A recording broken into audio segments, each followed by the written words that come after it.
Bonjour à tous et bienvenue sur ma chaîne.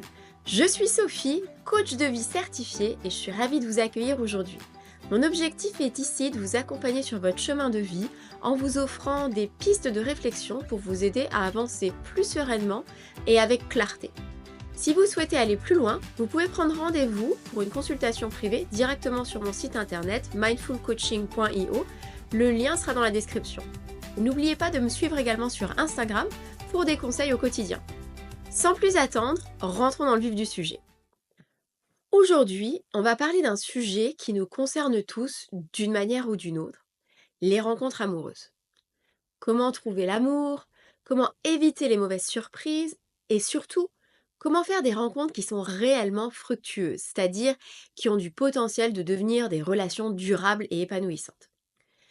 Croyez-moi, je sais que ce n'est pas évident. Trouver l'amour, c'est pas une science exacte et il n'y a pas vraiment de recette magique. J'ai moi-même eu du mal avant de comprendre ce qui fonctionnait vraiment, mais aujourd'hui, je vais partager avec vous ce qui a marché pour moi, tout comme des clientes avec qui j'ai travaillé, afin de vous aider à naviguer un peu plus sereinement dans ce parcours parfois semé d'embûches. Tout d'abord, il faut savoir que trouver l'amour, ça n'est pas un processus rapide. C'est pas parce que vous avez eu quelques mauvaises expériences que vous êtes non plus voué à l'échec. C'est quelque chose qui prend du temps, de l'énergie et surtout une bonne dose de patience. Je vais être honnête avec vous, pendant longtemps, je pensais que l'amour allait venir tout seul, comme un miracle. Et bien sûr, ça s'est pas exactement passé comme ça. J'ai rencontré des gens avec qui j'ai fait des belles histoires, qui ont duré, et des déceptions. Je pense que vous voyez ce que je veux dire. Et je me suis souvent demandé, mais qu'est-ce qu'en fait je faisais de mal? Pourquoi ça ne marche pas? Et qu'est-ce qui me manque? Qu'est-ce que je dois avoir? Qu'est-ce que je dois faire? Et en fait, c'est là qu'il faut comprendre que l'amour, ça tombe pas du ciel.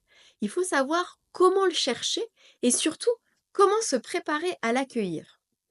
Ce qui a fait vraiment la différence pour moi et pour plusieurs de mes clientes, c'est d'apprendre à me connaître moi-même, d'être prête à me remettre en question et de vraiment clarifier ce que je voulais dans une relation et ce que je ne voulais pas. Alors, quels sont les ingrédients essentiels pour faire une rencontre amoureuse fructueuse? Je vais vous partager des points qui ont fait la différence selon mon expérience et les retours que j'ai eus des clientes avec qui j'ai travaillé. Numéro 1.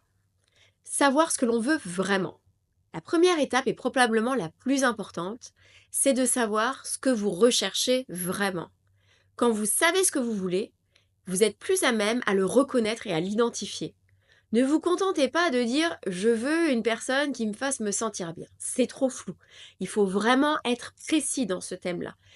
Vous devez donner des exemples comme je veux une personne avec qui je vais pouvoir passer mes week-ends, une personne qui va me faire rigoler, une personne avec qui aura de l'humour, une personne, enfin, vous voyez ce que je veux dire. Il faut vraiment être précis. Me sentir bien, c'est trop flou. Bien dans quoi, bien où, bien comment. Il faut que cette personne, elle soit alignée avec vos valeurs également. C'est quelque chose qui est très important. C'est la chose, vos valeurs, c'est ce qui vous construit, c'est qui vous êtes, c'est ce qui va vous permettre d'avancer par la suite. Donc, il faut mettre des points d'ordre sur ces choses-là. Quelle qualité recherchez-vous chez l'autre? Prenez le temps de réfléchir. Quelle est votre vision de l'amour? Le deuxième point, l'authenticité avant tout. Je sais que beaucoup d'entre nous ont tendance à se représenter sous le meilleur jour, mais il faut savoir être authentique parce que vous ne serez pas toujours sous votre meilleur jour et il faut aussi que l'autre personne l'accepte, le comprenne et vraiment soit en harmonie avec qui vous êtes, avec ce que vous représentez également. C'est pas parce qu'on se montre sous son jour idéal qu'on va trouver l'amour. Au contraire, c'est être soi-même la clé. On ne peut pas prétendre être quelqu'un d'autre éternellement et cela finit souvent par se retourner contre vous.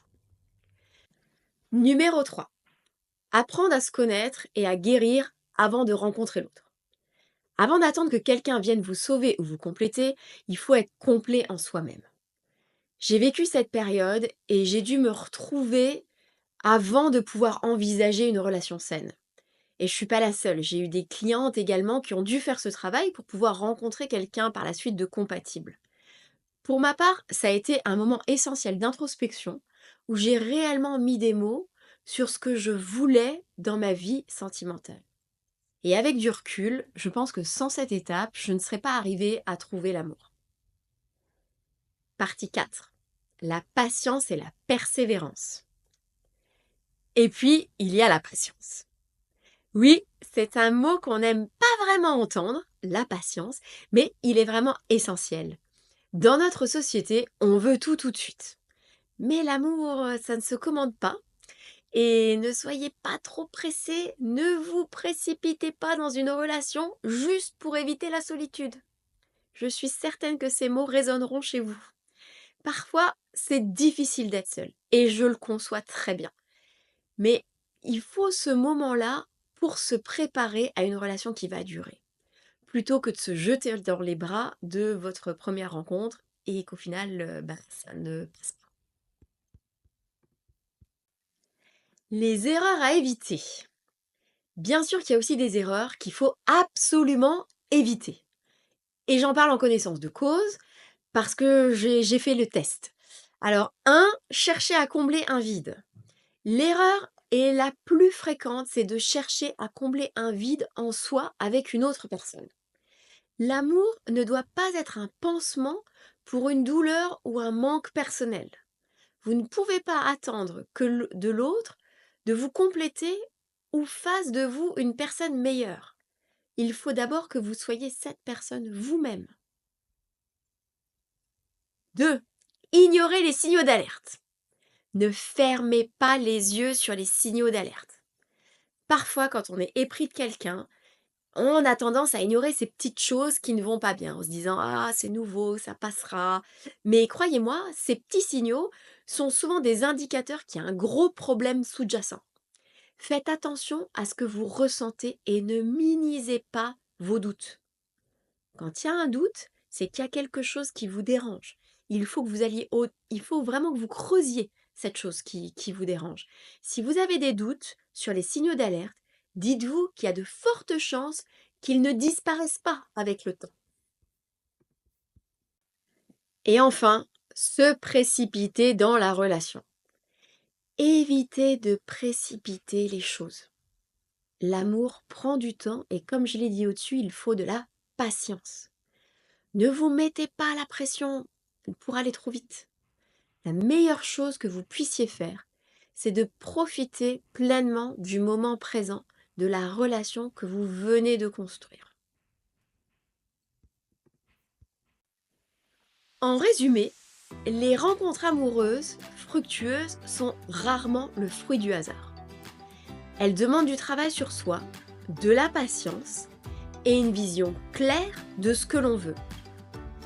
Je sais que c'est plus facile à dire qu'à faire, mais c'est possible, croyez-moi. Ce n'est pas un sprint, c'est un marathon. Donc prenez le temps de vous connaître. Soyez authentique et surtout, ne vous laissez pas décourager par les échecs que vous avez pu avoir ou les mauvaises expériences. Chaque rencontre vous rapproche un peu plus de la bonne personne.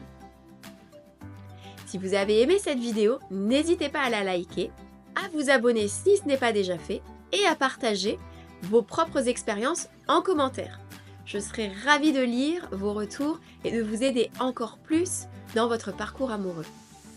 Prenez soin de vous et à bientôt dans la prochaine vidéo.